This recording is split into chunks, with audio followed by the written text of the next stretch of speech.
Could you imagine the feeling of being surrounded by an uncontrollable force of nature, winds that uproot trees and a current that sweeps everything away, but at the center of it all, feeling an absolute peace that defies human logic? It is precisely about this impressive mystery that we will talk about today, an event that left hundreds of people speechless and with racing hearts in the interior of the United States, where the fury of the weather seemed powerless against the unwavering faith of a priest and the maternal presence of Our Lady.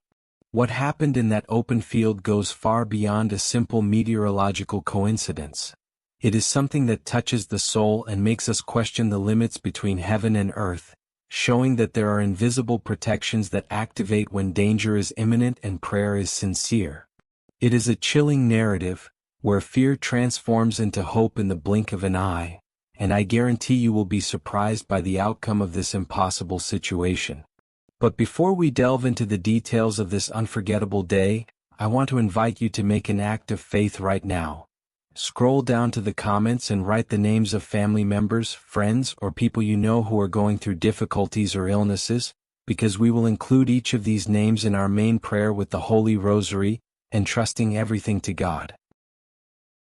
It all began on an afternoon that promised to be blessed, in a vast field in the rural interior of the United States, where a multitude of faithful gathered to praise and give thanks, setting up a simple but devotional scene with an improvised altar in the center of the verdant lawn.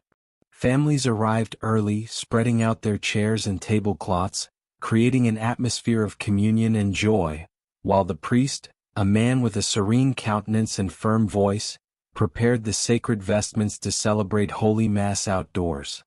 The sun shone timidly between some clouds, but nothing indicated the chaos that was about to unfold. The children ran around, the chants began to rise to the heavens, and there was that pleasant feeling of community united by the same belief. However, nature is unpredictable, and in a matter of minutes, the horizon, which had previously been clear and inviting, began to be swallowed by a mass of dark, heavy clouds charged with electricity, completely changing the atmosphere of the place and bringing a cold shiver that ran down the spine of everyone present, like a silent warning that something grand and frightening was about to happen. The change was brutal and sudden, transforming the prayer gathering into a scene of struggle for survival, as the wind began to blow with terrifying violence, bending nearby trees as if they were twigs and tearing off hats, bags, and objects that were not securely fastened to the ground. The sky grew so dark it seemed like night in the middle of the afternoon, and thunder roared with a deafening noise, making the ground tremble beneath the feet of those people who now looked at each other in terror, not knowing where to run, since they were in a completely open and vulnerable place. The rain didn't start gently, it poured down like a waterfall, a curtain of water so dense that you could barely see the person next to you, and the wind howled loudly, drowning out cries of fear and attempts at organization.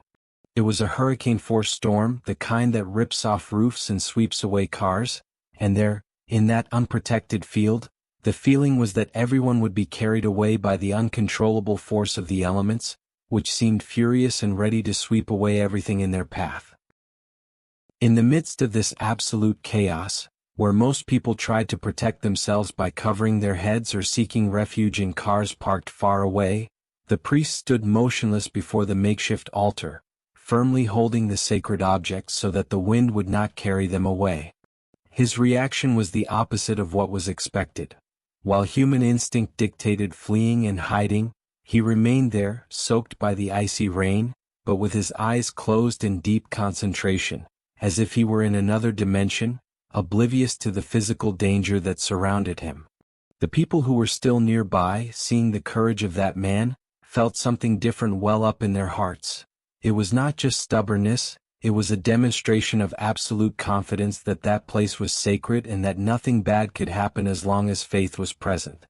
The priest then raised the rosary in one hand and the image of Our Lady in the other, and began to pray aloud, a prayer that seemed to compete with the noise of the thunder, pleading for divine intercession in the midst of that storm that threatened the lives of all his parishioners.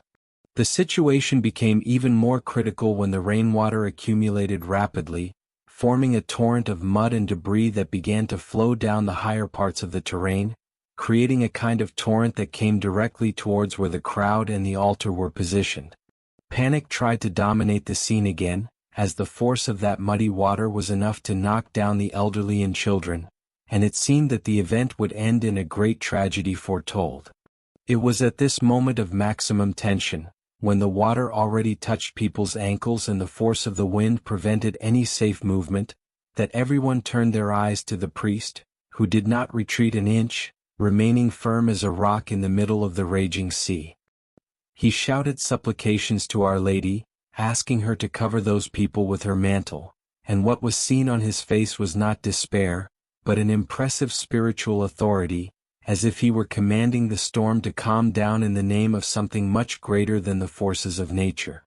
It was then that the inexplicable happened, something that witnesses still describe today with tears in their eyes and voices choked with emotion. At the height of the gale, when it seemed the altar would be carried away by the wind, a sudden calm began to form, but not across the entire field, only specifically around the place where the Blessed Sacrament and the image of Our Lady were. Those who were nearby report feeling the wind stop abruptly within a few meters around the altar, while the storm continued to rage furiously around it, creating a kind of invisible protective bubble. Some people swear they smelled a soft fragrance of roses mixed with the scent of wet earth and rain, a classic and comforting sign of the presence of the Virgin Mary, who seemed to have descended from heaven to embrace her children and prevent evil from reaching them. The priest, feeling this atmospheric and spiritual change, fell to his knees in the mud, not out of weakness, but in adoration, recognizing that his prayers had been heard instantly and miraculously.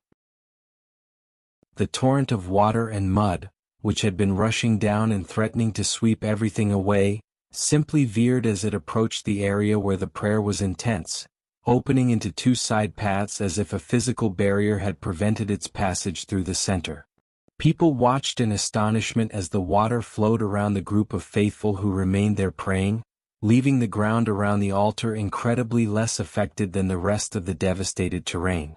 The priest, his robes heavy with water, raised his face to the sky, and at that moment, the dark clouds began to part directly above them, allowing a beam of sunlight to illuminate the image of Our Lady and the crucifix, creating a scene worthy of a film, but which was happening there in real life before everyone's eyes.